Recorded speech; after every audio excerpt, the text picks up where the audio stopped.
Hey, it's the Good Advice Show, and you're coming back to another episode of the Good Advice Podcast. We're going to give you some good advice today with our Round 2 series. This is where we bring back one of our amazing guests from a past episode and have another conversation with them. Today's guest is Courtney Kirschbaum. She's the founder of Courtney Kirschbaum International. You can find out more at CourtneyKirschbaum.com, and she is the expert for helping people leave their job that they're not so happy in and finding really their dream job. She's perfect for people who are in the middle of their career who are thinking about, you know what, I'm in this corporate gig, but there's got to be a place that makes me more money, is less stress, and uses my expertise better. Courtney's one of the best in the business. In fact, she is absolutely one of my all-time favorites on the show, and so it was absolutely a pleasure to bring her back to the podcast today. Again, you can find out more at CourtneyKirschbaum.com. Before we dive in, though, here's a word from one of the amazing businesses who sponsor the podcast. Stay tuned. We'll be back shortly. You know that feeling at 10 o'clock at night when you finished a long day of work and you're trying to figure out all the financials of your business? Well, the good news is you don't have to be an expert in this space. You got to just know who is the expert to call. That person is Steve Lay with Equity Business Solutions, and he does business bookkeeping services better than anyone else I know. By not only helping you manage your books, he can also be the expert to help you understand your books. On top of that, he also handles payroll for businesses and really takes the worry and stress of managing all of these things so that you can focus on running your business well. So what are you waiting for? Stop wasting time trying to understand all these elements of your business. Call Steve Lay at Equity Business Solutions and he'll show you the value beyond the numbers. Go to equitybusinesssolutionsllc.com to find out more. Hey, you come here for good advice, and we got more of it today. We have a round 2 conversation with one of my favorites and with one of your favorites. That's why they're back on a round 2 call. It's Courtney Kirschbaum. She's the top career strategist for people who are in Fortune 500 companies in the Big Four. And if you're an executive, you're somebody listening and you're thinking about, hey, what's next for my career? Maybe you're thinking about a lateral move to a different business, or maybe you feel kind of stuck in your current business, but you know kind of where you want to go, but you're not sure how to get there. Courtney is absolutely the expert who's going to teach you how to get there and coach you through it. She's also the author of Freedom Through Strategy, found on Scribd. I'll have the link to that in the episode description below. And you can also find out more at CourtneyKirschbaum.com. Courtney, so great to have you here. Hey, it's good to be here. It's good to be back. It's good to be back. I was thinking about our last talk as I was preparing for this call. And it's like, you know, the circle will be unbroken and all that. It's good to be back.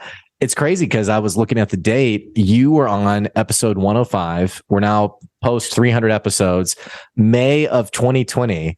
So 2.5-ish years ago. Wow, it was that late. It was May. I thought it was, I was thinking, how was it? When was it? It was because I was doing a consulting project up and I was in New Haven, Connecticut, up at Yale, remember? We would have recorded it like early 2020, probably. So it was probably recorded in like January, February, but then published in May would be my best guess. That makes sense. That makes sense because I remember it being cold and I don't think we were in the full throes of COVID yet. So yep, I'm with you. I'm with you. No, and it's crazy because it's funny how like you have these people that you connect with who, like I was telling my wife, we were talking about LinkedIn and I was like, you know, one of the coolest things about LinkedIn is I feel like I have developed like these genuine relationships with people where it's like, oh, I love that person. Like anytime I see content from them. And so you're one of those people.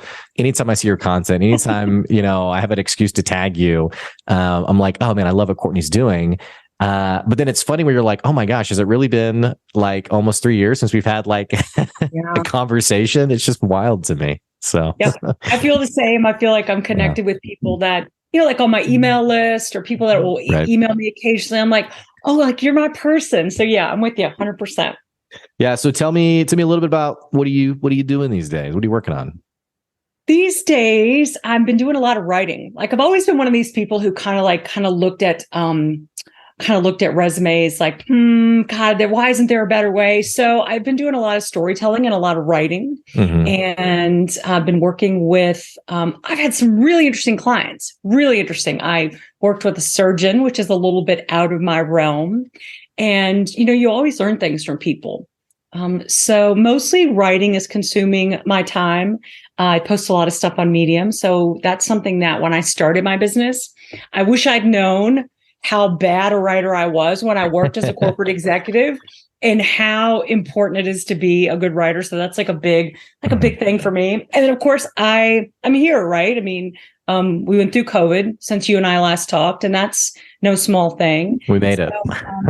Yeah. So yeah, I made it. I have this feeling of of triumph. And yeah, those are the main things. Actually, there is a third thing. I am one of the big things, and COVID brought this to the fore, is I'm a big remote worker. I have been for years, kind of by accident. Like 15 years ago, when it was like everybody was doing the commute and going to the office, I was traveling around. And if I wasn't traveling, I was working from home. Nobody said a thing. It was like, this is just how we work. So it was interesting to see the rest of the world get on that bandwagon, and now kind of like where it's settling. So like in the work that you're doing, you as a remote worker at like high levels of organizations, I know that many companies are embracing hybrid models. Does that still apply for like the higher echelons of a business? Like are executives doing hybrid work, or is it more that's for like our middle to frontline staff, but as executives, as top line employees, like you're there, you're involved, you're engaged. Like what does that look like post-COVID? That's a really good question. My experience is this. Depends on the company. Like, look at Elon Musk, who's totally in the news cycle right now. He's like, come into the office. If you all the right reasons, sure. Yeah, right. Get into the office or it's over for you. So it really depends on the company. One of my most successful clients is daylighting. Do you know, it's like a trendy term right now. Daylighting means you have more than one job. And some people actually literally cannot survive with more than one job. And for years, people have been like a waitress at night and maybe had an executive job during the day. Or once I knew a waitress who was a stewardess. But now it's like white collar workers who are in such high demand. They're like, oh, I'm going to work 2 jobs and I'm not even going to keep it a secret. Some people keep it a secret. So this guy has 3 jobs. He does not go into the office ever. And he just sent me a screen print a few days ago. He had 4 recruiters message him on LinkedIn. Wow. Right? So there's that person, and he's a C-level person. So then there are people who are like, hopping in the car with their coffee mug, commuting to the office, working 9 to 5 and coming back. I tend to work with people who want to like get ahead of the curve, who want something different. Right. And just to kind of give you the full picture, when I started working with that person who is now daylighting and is super successful, I was literally on the train home from New Haven because COVID had like hit us. It was like, everybody go home. And he was working an office job. And I asked him, I said, why are you still going into the office? Like, you are so sought after. So it does. I mean, to answer your question, it depends. So if you're out there and you're thinking, you're looking in the press and you're thinking, well, I missed my chance. Nope, you sure did not. You still can do it. You just have to make up your mind that that's what you want. And kind of, the old saying, you get what you settle for. Yeah, no, I love that expression. And there's been some drama around this topic, though, in the professional circles. I know there was a CEO who fired some of his employees because he found out they were daylighting, they were working these other jobs. I don't know if I was just naive. When I was working at this executive coaching company, and it was a 9 to 5 job, but then I picked up a job as an adjunct professor at a local university. And to get there, I needed to leave around like 3 or 3:30 because the class was at like 4:30 or something.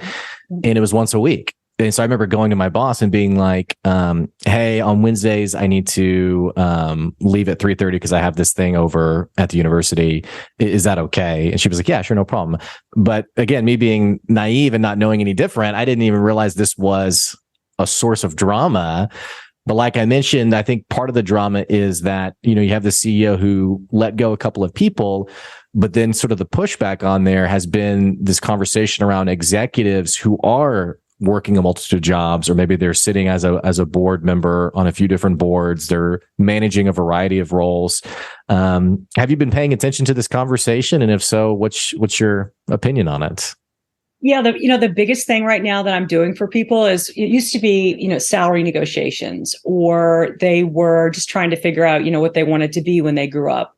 And now most people are talking to me about, this is the employment contract they sent me, and I don't feel good about this. And I'll give you a couple of examples that show up again and again. One is they don't specifically say that you can't have other jobs, although some do. At an executive level, Microsoft has passed, kind of basically changed their HR policy that if you are below the executive level, there's no non-compete. Like those are being legislated out of existence because they've been so successful suppressing salaries. So people come to me and they say, I don't want to sign this. And one of the things is that you will agree to any future rule or kind of policy that they implement. So basically a blank check, just sign here and say, no matter what we say, you'll agree to it. That's one of them. Another one is, this is really common. Anything you create during your time with us is ours, and you have no moral, ethical, copyright, trademark. It's ours. Like, I just want to ask them, like, are you high right now? Yeah. Tell the truth. How many fingers am I holding up? And it's like, are you joking? Like, I'm writing a book on the side, or I'm doing this. And it used to be, that's this relic from like 20 years ago when you stayed with the company your whole life and got a gold watch. I mean, how long has it been since anybody did that? A long time. So it's still happening. It's still happening. Well, I was thinking about a business I worked with who they were like, hey, anyone you talk to, meet, interact with belongs to us, not belongs to you, like in terms of like your book of business. And it was even like people that you don't directly meet, but someone else mentions to you. And I was like, so if someone finds me on Facebook, like through a mutual connection, they belong to the business. And they're like, well, yeah. And I was like, you literally must be high, because not only is this insane, this would never hold up like any kind of court of law. But it is interesting though, and I don't want to get too off base because I know you're doing some pretty incredible work, but and I want to dive into that. But it is interesting though. I don't know if out of touch is the right word, but it definitely feels like in some of these larger businesses, there is a bit of a disconnection between what they envision and what I guess the perspective of the job seeker, right? And so I even think of there was one business I was talking to that was basically hiring out people to do work for them, and they wanted to do a 90-10 split with the people that were going to go do the work, and they couldn't find anybody. And I was pointing out this disconnect of like, well, do you understand how it feels when you're the hired person, when you get 10% of the paycheck when you did all the work and someone else takes 90? But it was hard to bridge that disconnect, if that makes sense. So it makes perfect sense. I see a lot of that. And also I see a lot of people who they'll send me their employment contract, and I tell them two things. Take this to a lawyer, and a lawyer who is on your side. Like, I've had people take stuff to lawyers and the lawyer is like, oh yeah, this is standard. It's like, are you kidding me? Like, I don't care if it's standard. It's like, you're on my side, right? So you get somebody to look at the employment contract, but also I've had people take the employment contract back with notes, and the person's like, yeah, no. Like, it does happen, but it's going to take people saying, I'm not signing off on this before companies get the message. So I guess my message to anybody out there listening is, it happens, and it's probably going to happen to you. Let it happen, because that's not a deal you want to make. You don't want to sign away anything that you create. You don't want to, if they want to pay you 24/7, then absolutely sign the no, quote unquote moonlighting clause. And they can pay you 24/7, 365. But if they're not willing to do that, times are changing, and those folks are going to retire, or they're just going to get ground down, because you can't survive if you don't, you can't survive if you don't change. And this environment is requiring people to change the way they've done business for the past 10 or 15 years. So I want to dig into that comment right there, because I totally agree.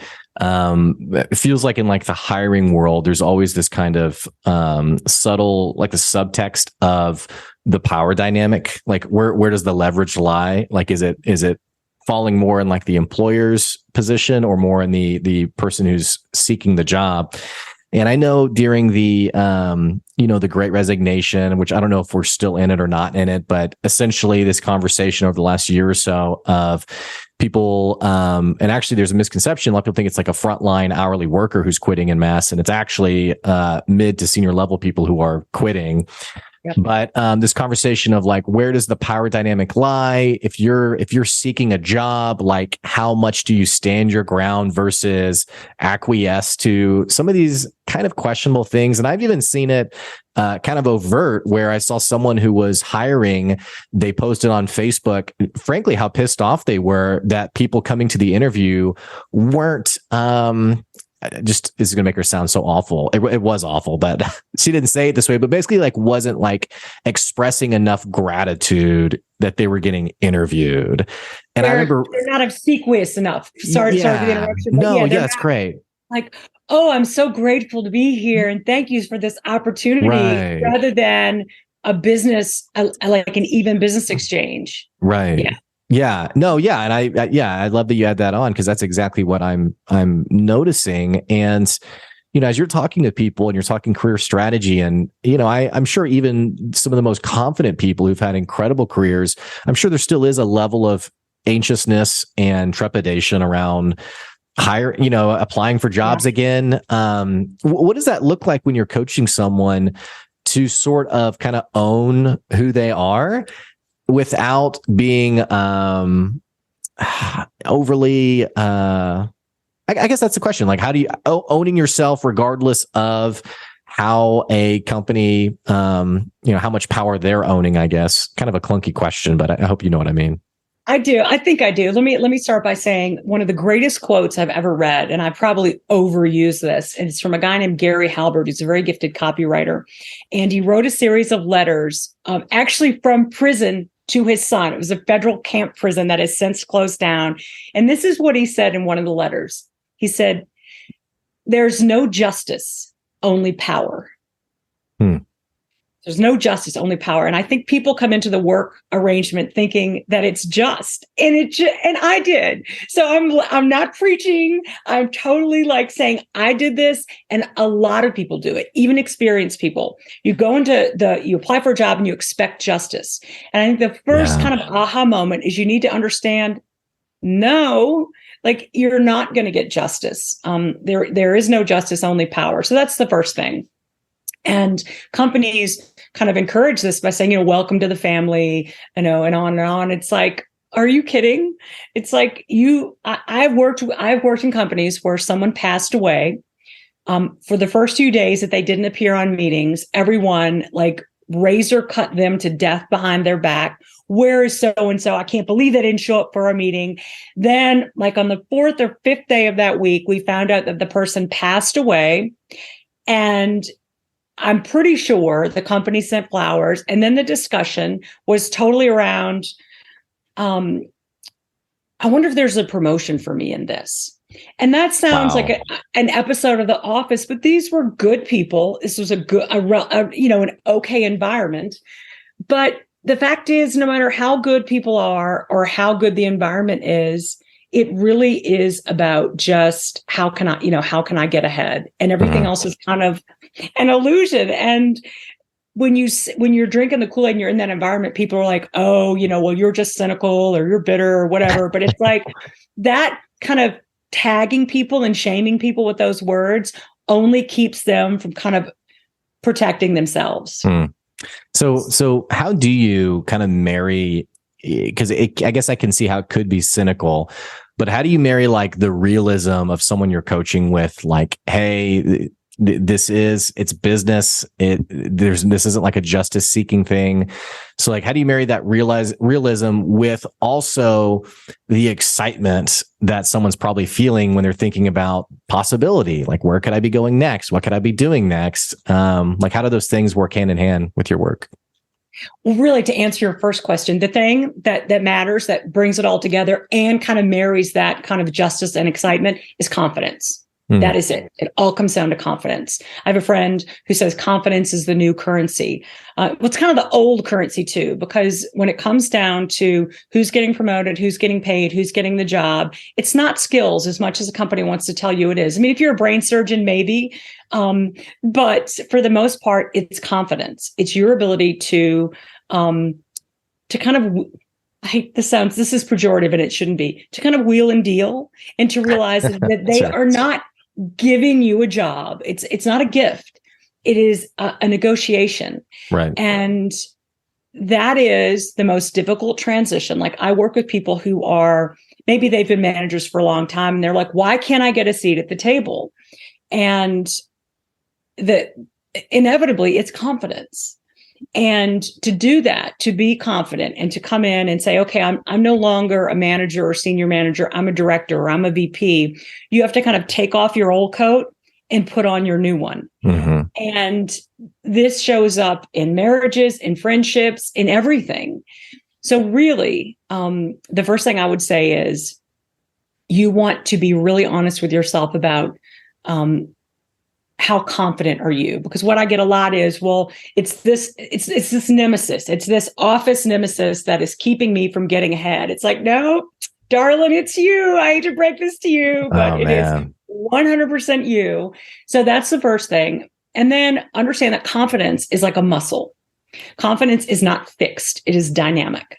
And unfortunately, people think, well, first of all, if you didn't get it by the time you're 10 years old, it's over for you. You can't get it. But actually you can.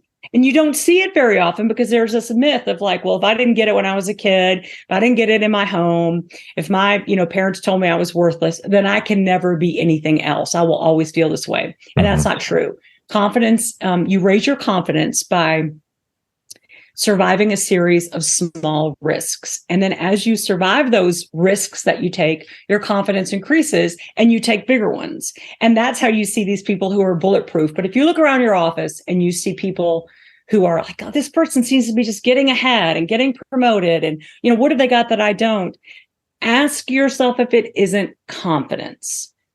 Well, and I think I love how you source it back to the person in question, because I've seen people post on LinkedIn. I knew one guy who he was interviewing and he got shot down from like 5 or 6 emails or interviews. And he posted on LinkedIn, basically smudging these other businesses in the mud a little bit, being like, I'm amazing. Like, how could you not hire me? And I was kind of like, bro, I would not post that. But I also knew him personally. And I was like, you're kind of not really that good of an employee either. And so I love what you're referring to is kind of like this looking at yourself in the mirror and having this kind of conversation of self-awareness, which, by the way, like in the work that you're doing, how often are you kind of having to, I guess, pull the shades off someone's eyes or kind of welcome them into like evaluating themselves, especially if maybe they haven't done it too much in the past? Like, what does that process look like? I was telling someone recently, employment and a job hunt is one of the most intimate relationships you'll ever have because it's so deeply embedded in your self-esteem. And nobody wants to talk about this, but it is. So when I try to get people to take 100% responsibility, because that's what it is. Don't tell me the story about how you've been used and abused, because if you kind of flip that around, the question isn't why did they use and abuse you? It's why did you allow yourself to be used and abused? Now that has some legitimate answers. And one of them is the mortgage and kids in private school or, whatever. Right. So first of all, forgive yourself a little bit because those are real responsibilities, but follow that up really quickly with, okay, the situation's not great. And there are some practical reasons I need to stick this out, but I have to take responsibility for my part in this, and I'm going to move on from here. I think the main thing people don't want to do, and this comes from that corporate culture, and I know I'm like tarring everybody with the same brush, so I acknowledge that I'm doing that. Don't flip out, and kind of like stigmatizing mistakes. It's like, so you took a job. This happens a lot. You'd be alarmed at how often this happens. You take a job and they're like, oh, you're going to be doing this and you're going to be doing this. And it's going to be so exciting. And this is an exciting environment. And they put you in a cubicle and you're like crunching numbers or like changing the column colors and spreadsheets. And you're sitting there and you're like a senior person and you're like, what is happening to me? Like, how did this happen? The first thing you do is you blame yourself. Like you totally got bait and switched. And this happens all the time. Companies will advertise for a job and then they'll just put you in whatever slot they have because they're waiting for the job. They're waiting for the bid process to finish or whatever, whatever. But the first thing you need to do is not blame yourself and be like, oh, bait and switch, got to get out of here. But what people tend to do is they tend to be like, I'm going to make this work, which is a great 100% responsibility attitude at the exact wrong time. So I think forgive yourself. Like the employment process and the career process is gradual. It's learning. Like all of the things that I teach or coach or strategize. I'm not like, some, Oracle at Delphi. I made all these mistakes. I mean, some of them couple, 3 times just to make sure I came away with the lesson. I'm sure you've seen the meme. So it's not like you'll have the occasional epiphany, but for the most part, if you just approach your career as kind of a 2-pronged thing, like I'm going to make mistakes, and I'm going to forgive myself for any mistakes that I may have made. And secondly, I'm going to take 100% responsibility and move on. And you hear a lot of, and I know this resonates with your listeners, I'm going to make this work. I'm going to fight my way back and I'm going to, have this glorious triumph at a company. And usually when you're in that mindset, it's like, no, you should just leave. Just to give it some thought. If you're thinking that if you're in the position, like you're going to fight your way back, is that you kind of maybe just getting the cart before the horse? Yeah. Well, and I even think about moving people to action. Let's talk a little bit about the stereotype of, the person who's been in their career, they've been in their business for 10, 15 years, maybe less or more. And they know they need to leave, but they're stuck. They're thinking about the mortgage. I mean, if you turn on any news article these days, it will inspire fear and terror. So you have maybe someone who's a parent, maybe someone who they're taking care of, maybe their own parents, like maybe their parents staying in the home. And they're thinking about the bills and things. And so it's like, oh, I can't go get another job now. I can't make a transition now. But at the end of the day, they are deeply unhappy with their job. And maybe outside of happiness, maybe they're also not getting financially, they're not getting paid for what they're actually worth. Right. So like, what does that conversation look like for your customers who they're curious about the next steps, but they're ultimately their feet are stuck in the mud? Oh, that is such a good question because that is so many people. I think the first thing is realize that you are not alone. Like if you're sitting in your cubicle or your office and you're like, God, I hate this job, but I can't leave. Know that you are in, like, we're talking 50% of people. Okay. So the first thing, couple things, get out of your like little solo pod and find a group, be that a book club, a mastermind. I tell people to mastermind all the time because it is so unbelievable to get out of your own space and let other people in, which is something that in our culture today, we seem to be doing less and less of. And God knows COVID didn't help. Although you can do masterminds on, all my masterminds now I do on Zoom. Like it's perfect. The value in that is you have solidarity. You have somebody saying, oh my God, I mean, I see you as this amazing person. Like you've been in this job for so long, you think that's who you are, but this is what I see. So that's one benefit. Another benefit of getting with other people is you never celebrate your victories, right? Because especially in the corporate world, mistakes are stigmatized. You're only as good as your last project. But if you're with a group of other people, then they are like, oh my God, you worked for, I was in a mastermind and somebody said, you worked for Deloitte, like you worked in the Big Four. And I saw that experience through her eyes. And suddenly, to me, it was like old hat. So there's that part of it. So you don't want to go it alone. So if you you feel stuck, find a group, an hour a week, an hour every 2 weeks, some body, and it doesn't have to be a paid group. It doesn't even have to be like experts. Get people so you're shifting your perspective and you are, even if you're an introvert, you're getting some different energy. That's the first thing. Next, realize I tell all my clients this when they first come to me. as a senior person, it's going to take you 6 months to a year to find your next position. I think what people want is kind of like we just had this $2 billion lottery jackpot, right? And all these people who don't normally buy lottery tickets, when the chance of them actually winning goes down, and again, I'm not preaching because I bought two. You rush to the store and you're like, all right, how do you buy a lottery ticket? And you buy your lottery ticket. And overnight, someone is not even 100 millionaire, but a billionaire. And I think that's what we want. We want overnight to have success, because even when it's not, it's portrayed that way, right? You know, famous, I was like, overnight success, Selena Gomez, overnight success, you know, so-and-so. But what you don't see is all the work that went up to that, right? That's in their documentary on Netflix, but it's like they lived that.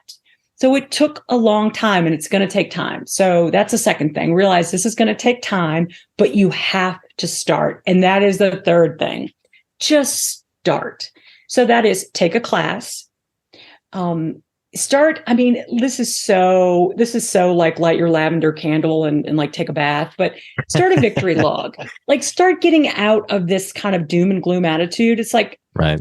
Start documenting what it is that you're good at doing. One thing that I tell people to do, and I've started because people kind of won't do it, is give someone that you know 10 questions, hit the record button on your phone, and let them interview you.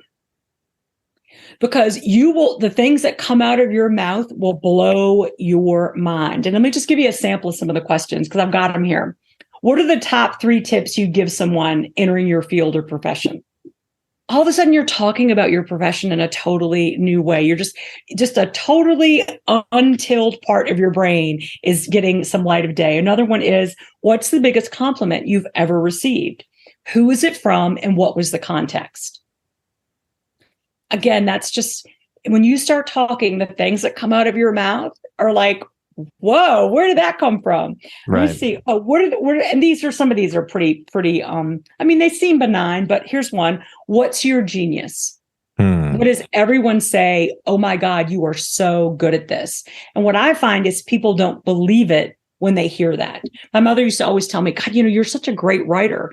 And I was like, well, of course you're going to say that. You're my mom. Right. But then I went and published a book, right? So It's like, oh, you know, maybe she was onto something. Yeah, I love this conversation of, you know, your genius that is so normalized to you that you don't realize, you know, the talent that's actually behind it. But I also, just as I was listening to you, I was just thinking about how exciting it can be to talk to other people, like you were mentioning, like getting around like-minded people. And because I think a lot of times the reason we get stuck in our job is like, we just assume everyone kind of feels the same way, in the sense of like no one's actually quitting their job and moving on or doing different things. Like we're all kind of miserable together. And when you finally have that conversation with someone who is thinking a little bit differently, it's just always exciting how it kind of opens your eyes. Like I've had conversations in the past where I've been like, oh, like I was talking about the podcast, where someone will say like, well, hey, do you charge like advertising? And I'm like, well, no, I could never charge that.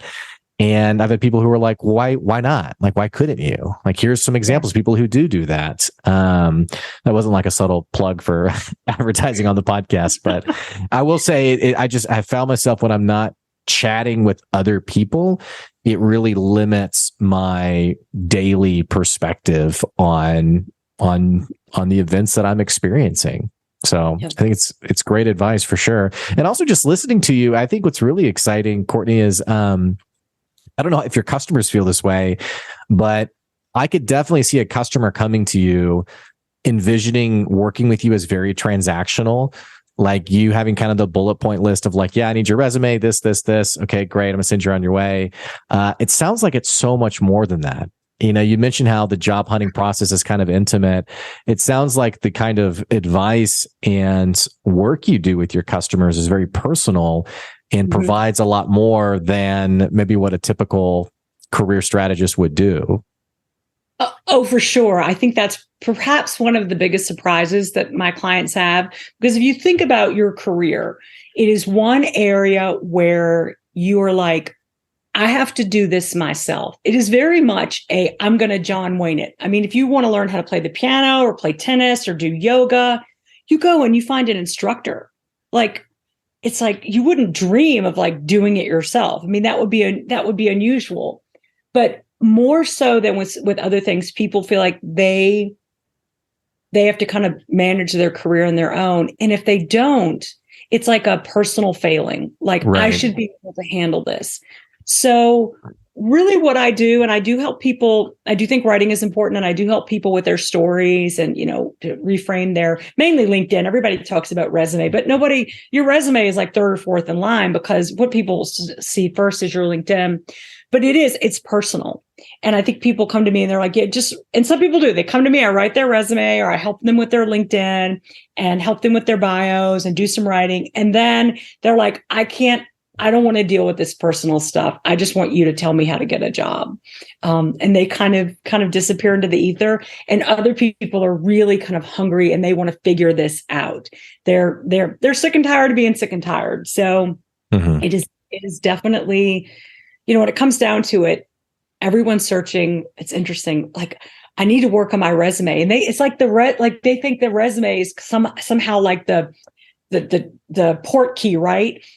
From Harry Potter, the character would grab the port key and the port key would take them to some amazing place. And that's what they think their resume is. Like, it's this port key. It's like, no. I understand the reference, but I will be honest, some people gave me a really hard time for not knowing. I've never read the books. And so I had some friends who just went to Harry Potter world, and they're like, yeah, they had and they were like naming like foods or something from the books. And I was like, right. Oh yeah, I don't know. And they were like visibly like, what's wrong with you? How can this be that you don't know? I was like, but I get the port key reference. I kind of see what you're saying with it. So you are right, though. It is interesting. Honestly, I think this goes into like what makes it partly very challenging as a professional, not just a job seeker, is social media is so interesting in that people are saying, like here you have Courtney being like, hey, the resume isn't the number one thing. And actually, and I know that's right, by the way, because I just talked to someone yesterday. I don't know if you know Junaid Iqbal, who does the No Degree podcast, basically helping people get jobs who don't have degrees. Wonderful. But he was basically talking about, resume, they're going to skim it. It's literally not like the holy grail for applications. Yeah. But I think about the poor, this poor job seeker who's similarly seeing someone who's maybe their main service they're offering is resumes, who are like, the resume is the most important thing. So I just empathize with professionals today, because social media, there are so many different takes on it that it can be very challenging to, wade through what's actually right and what's not. And for our listeners, Courtney has, 50,000 followers on LinkedIn. I would assume that what you're saying is obviously valuable and trustworthy. But like I said, for the average business expert, though, or business job seeker, excuse me, it can be a little overwhelming for sure. Yeah, it really can. There's so much advice. There's so many people out there who, are claiming expertise.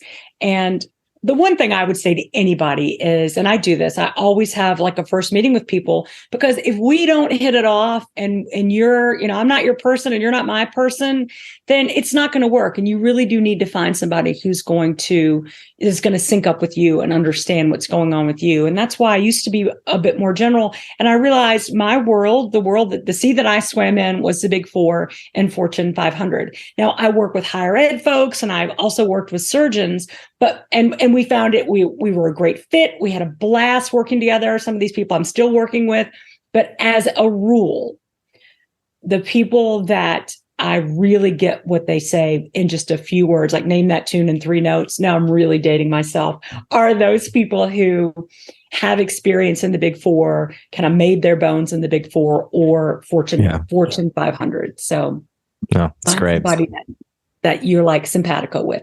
Yeah. Well, Courtney, shockingly enough, we're actually towards the end of our podcast episode. So really quickly, I want to promote the book. I want to talk about the book, and spend a few minutes here. So you published this book in September of 2022. It's called Freedom Through Strategy: How to Own Your Career, Prevent Burnout, Avoid Career Mistakes, and Boost Your Happiness. Oh my gosh. These are like all the things someone cares about. Tell me a little bit about the book. Why'd you write it? What are you passionate about for it? I'd love to hear a little bit more about that. So as you know, I'm a big traveler. Like people are like, where do you live? I'm like, I don't actually have a home right now. I travel, and I was in Maine last winter on an island, and I went there to write a book. And as I mentioned, I write a lot on Medium. So someone from Scribd, which is SCRIBD, Scribd, reached out to me and said, hey, we would like you to write a book for us. And I was like, are you kidding me? So they said, they kind of laid it out how it would work. And I said, I'd love to do this. So I took some work that I had already kind of been working on, repurposed it. And really it is stories. The first chapter, and this is, I recommend to everyone, is stories about, God, why is this not working for me? Because people work with no strategy. Right. And their strategy is, if I work hard enough, I'll get noticed and I'll get promoted. Not a strategy. So I talk about that. I talk about the things that people do and that kind of don't work, and then the things that they might want to try doing to change it up. You can get it in an audio and ebook form, but it's the first chapter, I think, is one of my favorites because I tell a story about a tennis player, and I tell how I kind of came to know a little bit more than the average person knows about tennis professionals. And it really does. If you like that, you'll like the whole book. So it's definitely worth checking out, just because most people are working like mad with no strategy. Yeah. Such a great insight, by the way, of it circles back to like that concept of justice of, and I love how you said it, working hard enough, you will have your day. Yeah. And again, this isn't meant in a cynical way, but for our listeners, you will get to your destination so much faster if you're intentional about your corporate strategy, your career strategy, excuse me.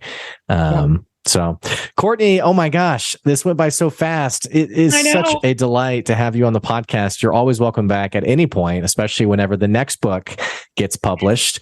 And what do you want people to do in terms of if they want to follow up with you, if they're listening and they're thinking, well, geez, I'm thinking about my career. We do have JB Hunt, Tyson, and Walmart headquarters are all here locally. We have a lot of local listeners on the podcast. So somebody listening, maybe you need to call Courtney. Courtney, what's the best way for someone to reach out to you?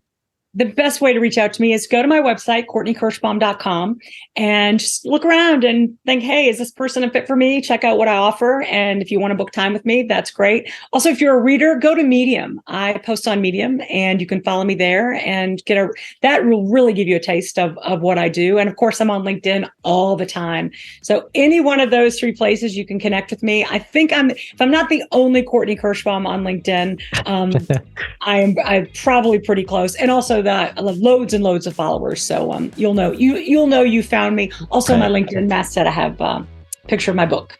Great. I only know there's another Courtney Kirschbaum because I was looking up your profile and I was like, this isn't her. What the heck? But, Courtney, thank you for coming on the podcast today. It was such a pleasure, and I'm looking forward to what's next for you. Great being here. Thanks, Blake. Hey, for our listeners, I'm going to put the link to Courtney's LinkedIn, the Scribd page. You can check out the book. You can actually read it for free for 30 days if you've never been to Scribd before. I'm also going to put the link to her website, CourtneyKirschbaum.com. All of those are down in the episode description below. And again, if you're thinking about what's next for your career, if you're trying to take out the guesswork of your job hunt, you absolutely need to check out not just Courtney's content on Medium and on LinkedIn, but you got to reach out to Courtney as well.